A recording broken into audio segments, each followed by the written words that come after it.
మన విశ్వంలో ప్రతిదానికి పుట్టుకతో పాటు అంతం కూడా ఉంటుంది. మన సన్ కూడా 5 బిలియన్ల సంవత్సరాల తరువాత అంతమవుతాడు. అలాగే ఒక గెలాక్సీ అయినా, ఒక స్టార్ అయినా ఎప్పుడో ఒకసారి అంతం అవ్వాల్సిందే. మరి బ్లాక్ హోల్స్? నిజానికి బ్లాక్ హోల్స్కి కూడా అంతం అనేది ఉంది. మామూలుగా మీకు బ్లాక్ హోల్స్ గురించి తెలిసే ఉండొచ్చు.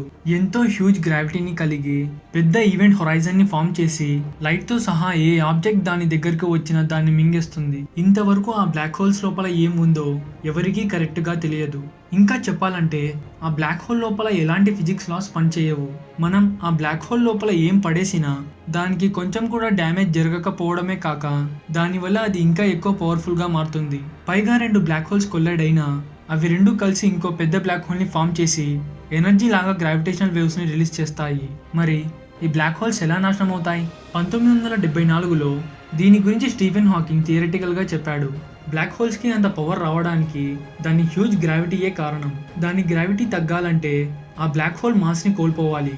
బ్లాక్ హోల్ దాని మాస్ని కోల్పోవడానికి హాకింగ్ రేడియేషన్ కూడా ఒక కారణమే. హాకింగ్ రేడియేషన్ అనేది బ్లాక్ హోల్ రిలీజ్ చేసే ఎనర్జీ. ఇది ఈవెంట్ హొరైజన్ దగ్గర జరిగే క్వాంటమ్ ఫ్లక్చువేషన్స్ని ఆధారపడి ఉంటుంది. క్లారిటీగా చెప్పాలంటే మన స్పేస్ యొక్క వాక్యూమ్ మొత్తం వర్చువల్ పార్టికల్స్తో నిండి ఉంటుంది. ఈ వర్చువల్ పార్టికల్స్కి కూడా న్యూక్లియస్లో ఉండే ఫోటాన్స్, ఎలక్ట్రాన్స్ లాంటి పార్టికల్స్కి ఉండే లక్షణాలే ఉంటాయి. ఈ వర్చువల్ పార్టికల్స్ వల్లే స్పేస్లో క్వాంటమ్ ఫ్లక్చువేషన్స్ అనేవి జరుగుతాయి. నార్మల్గా ఈ వర్చువల్ పార్టికల్స్ 2 టైప్స్. ఒకటి పార్టికల్ అయితే ఇంకోటి ఆపోజిట్గా ఛార్జ్ అయి ఉన్న యాంటీ పార్టికల్. క్వాంటమ్ మెకానిక్స్ ప్రకారం స్పేస్లో నిరంతరం ఈ వర్చువల్ పార్టికల్స్ ముందుగా ఎవాల్వ్ అవుతాయి, తర్వాత 2 కొల్లైడ్ అయి నాశనం అవుతాయి. దానివల్ల కొంత ఎనర్జీ రిలీజ్ అవుతూ యూజ్ అవుతూ ఉంటుంది. ఇలా స్పేస్లో జరగడాన్ని క్వాంటమ్ ఫ్లక్చువేషన్స్ అంటారు. ఈ క్వాంటమ్ ఫ్లక్చువేషన్స్ బ్లాక్ హోల్ యొక్క ఈవెంట్ హొరైజన్ దగ్గర జరిగినప్పుడు వెంటనే ఆ పేరులో ఉండే ఒక పార్టికల్ బ్లాక్ హోల్ యొక్క పుల్ నుంచి తప్పించుకుంటుంది. కానీ ఇంకొక పార్టికల్ లోపలికి వెళ్తుంది. అలా లోపలికి వెళ్ళిన పార్టికల్ ఆ బ్లాక్ హోల్లో ఉండే మరొక ఆపోజిట్గా ఛార్జ్ అయిన పార్టికల్తో కొల్లైడ్ అయ్యి డిస్ట్రాయ్ అవుతుంది. దానివల్ల బ్లాక్ హోల్ యొక్క మాస్ తగ్గుతుంది. మరి అలాంటిది కొన్ని లక్షల కోట్ల వర్చువల్ పార్టికల్స్ ఈవెంట్ హొరైజన్ దగ్గర విడిపోయి ఆ బ్లాక్ హోల్లో ఉన్న పార్టికల్స్తో కొల్లైడ్ అయితే ఎంత మాస్ తగ్గుతుందో ఊహించుకోండి. అలా మెల్లగా ఒక్కొక్క పార్టికల్ బ్లాక్ హోల్ నుంచి ఎవాపరేట్ అయిపోతుంది. అలా ఎవాపరేట్ అయ్యేటప్పుడు దాని టెంపరేచర్లో చాలా మార్పులు వస్తాయి. బ్లాక్ హోల్ థర్మోడైనమిక్స్ ప్రకారం సెలెస్టియల్ బాడీస్ అంటే స్పేస్ ఆబ్జెక్ట్స్ ప్రతిరోజు వాటి ఎన్విరాన్మెంట్లోకి ఎనర్జీని రిలీజ్ లేదా రేడియేట్ చేస్తాయి. ఆ ఎనర్జీని మనం హీట్గా కన్సిడర్ చేస్తాం. ఇవి ఎనర్జీని ఎమిట్ చేసేటప్పుడు మనం ఆ ఎనర్జీని క్యాలిక్యులేట్ చేసి అవి ఎంత టెంపరేచర్లో ఉన్నాయో మెజర్ చేయొచ్చు. ఈ మెజర్మెంట్స్ని ఆధారంగా తీసుకొని మన శాస్త్రవేత్తలు దాని జీవితకాలం ఎంత అనేది అంచనా వేస్తారు. ఇలాగే బ్లాక్ హోల్ టెంపరేచర్ని కూడా మెజర్ చేయొచ్చు. ఇక్కడ మీరు బాగా అర్థం చేసుకోవాల్సింది ఏంటంటే బ్లాక్ హోల్లో మాస్ పెరిగే కొద్దీ దాని టెంపరేచర్ డిక్రీజ్ అవుతుంది. అంటే బ్లాక్ హోల్ చిన్నగా అయ్యే కొద్దీ దాని టెంపరేచర్ పెరిగిపోతుంది. ఇక మన యూనివర్స్లో ఉన్న అతిపెద్ద సూపర్ మ్యాసివ్ బ్లాక్ హోల్ యొక్క టెంపరేచర్ ఎంతో తెలుసా? 10⁻⁻17 డిగ్రీ కెల్విన్. అంటే అబ్సల్యూట్ జీరో టెంపరేచర్ అని చెప్పుకోవచ్చు. ఇప్పుడు మెయిన్గా బ్లాక్ హోల్ ఎనర్జీ లాగా వేడిని రిలీజ్ చేస్తుంది. బ్లాక్ హోల్ అంతమవబోయే చివరి సెకండ్లో ఎలా ఉంటుంది, ఇంకా ఒక సూపర్ మ్యాసివ్ బ్లాక్ హోల్ అంతం అవ్వడానికి ఎంత కాలం పడుతుందన్న విషయాలను ఇప్పుడు తెలుసుకుందాం. ముందుగా బ్లాక్ హోల్ హాకింగ్ రేడియేషన్ను ఎమిట్ చేయడం కంటే వేగంగా మ్యాటర్ను ఇంకా ఎనర్జీను అబ్జర్వ్ చేస్తుంది. ఇంకా ఈ హాకింగ్ రేడియేషన్ జరగడం వల్ల బ్లాక్ హోల్కి ఒక పర్ఫెక్ట్ జీవితకాలం అనేది ఉంటుంది. ఏదేమైనా నార్మల్గా అన్ని బ్లాక్ హోల్స్ కంప్లీట్గా ఎవాపరేట్ అయి చనిపోవడానికి ప్రస్తుతం మన యూనివర్స్కి ఉన్న వయసు కంటే ఎక్కువ టైం పడుతుంది. ఎగ్జాంపుల్గా మన సూర్యుడి మాస్తో ఉన్న బ్లాక్ హోల్ ఎవాపరేట్ కావడానికి 10⁻67 ఇయర్స్ అంటే మన యూనివర్స్కి ఉన్న ప్రస్తుత వయసు కంటే ఎన్నో బిలియన్ల సంవత్సరాల టైం పడుతుంది. కేవలం ఒక్క సోలార్ మాస్ కలిగిన బ్లాక్ హోల్ అంతమవడానికే ఇంత టైం పట్టినప్పుడు కొన్ని బిలియన్ల సోలార్ మాసెస్ కలిగిన సూపర్ మ్యాసివ్ బ్లాక్ హోల్స్ అంతమవడానికి ఎంత టైం పడుతుందో ఊహించుకోండి. అదే ఎంతో తక్కువ మాస్ కలిగిన బ్లాక్ హోల్స్ ఎవాపరేట్ కావడానికి చాలా తక్కువ టైమే పడుతుంది. ఎగ్జాంపుల్గా ఒక బ్లూ వేల్ అంత మాస్ ఉన్న బ్లాక్ హోల్ ఎవాపరేట్ కావడానికి కేవలం 1 సెకండ్ టైం మాత్రమే పడుతుంది. అందుకే బ్లాక్ హోల్కి మాస్ అనేది చాలా ఇంపార్టెంట్. ఇక బ్లాక్ హోల్స్ రిలీజ్ చేసే ఎనర్జీ విషయానికి వస్తే మామూలుగా ఒక ప్రైమోడియల్ అయినా, ఇంటర్మీడియట్ అయినా లేదా ఒక సూపర్ మ్యాసివ్ బ్లాక్ హోల్ అయినా ముందుగా న్యూట్రినోస్ని, ఫోటాన్స్ని రిలీజ్ చేస్తుంది. తరువాత దాని మాస్ తగ్గి టెంపరేచర్ పెరిగే కొద్దీ ఎంతో ఎక్కువ ఎనర్జీని కలిగిన గామా రేస్ని ఎలక్ట్రాన్స్, ఫోటాన్స్ ఇంకా న్యూట్రినోస్తో కలిపి ఎమిట్ చేస్తుంది. ఇక లాస్ట్కి బ్లాక్ హోల్ చనిపోయే చివరి సెకండ్లో ఏమవుతుంది? ఇందాక ఒక బ్లూ వేల్ అంత మాస్ ఉన్న బ్లాక్ హోల్ 1 సెకండ్లోనే ఎవాపరేట్ అయి చనిపోతుందని చెప్పాను. ఆ లాస్ట్ సెకండ్లోనే దాని టెంపరేచర్ 5.6 × 10⁻17 కెల్విన్ ఉంటుంది.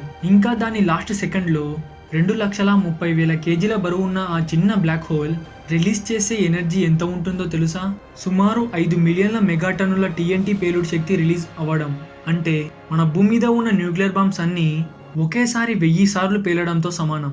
మీరు ఇక్కడ మెయిన్గా తెలుసుకోవాల్సింది ఏంటంటే, ఎంత మాస్ ఉన్న బ్లాక్ హోల్ అయినా ఒకే రకమైన ఎక్స్ప్లోజన్తో వాటి లైఫ్ని ఎండ్ చేస్తాయి. ఆ చివరి సెకండ్లో బ్లాక్ హోల్ ఈవెంట్ హొరైజన్ ఎంతో చిన్నగా అయిపోయి దానిలోని మొత్తం ఎనర్జీని ఒకేసారి స్పేస్లోకి రిలీజ్ చేసి స్పేస్లోనే కలిసిపోతుంది. ఇంకో విషయం ఏంటంటే, నిజానికి ఆస్ట్రోనమర్స్ మన సన్ అంత మాస్ ఉన్న బ్లాక్ హోల్స్ బిగ్ బ్యాంగ్ జరిగినప్పుడు క్రియేట్ అయ్యాయని చెబుతున్నారు. కానీ దీనికి ఎవిడెన్స్ అయితే లేదు. ఒకవేళ ఈ 1 solar mass black holes big bang జరిగినప్పుడు పుట్టి ఉంటే ఇప్పటికే అవి ఎక్స్ప్లోడ్ అవుతూ ఉండొచ్చు. పైగా కొంతమంది శాస్త్రవేత్తలు అప్పుడప్పుడు మన స్పేస్లో కనబడే గామారే ఫ్లాషెస్ నిజానికి ఈ 1 సోలార్ మాస్ బ్లాక్ హోల్స్ యొక్క చివరి క్షణాలని నమ్ముతారు. ఇక దీన్ని బట్టి బ్లాక్ హోల్స్ అంతమవ్వాలంటే బిలియన్ల సంవత్సరాల టైం పడుతుందని ఇలా స్టీఫెన్ హాకింగ్ థియరిటికల్గా చెప్పాడు. ఇక చివరికి కోట్ల బిలియన్ల సంవత్సరాలు దాటాక భవిష్యత్తులో యూనివర్స్ మొత్తం ఎంతో చీకటిగా మారిపోతుంది.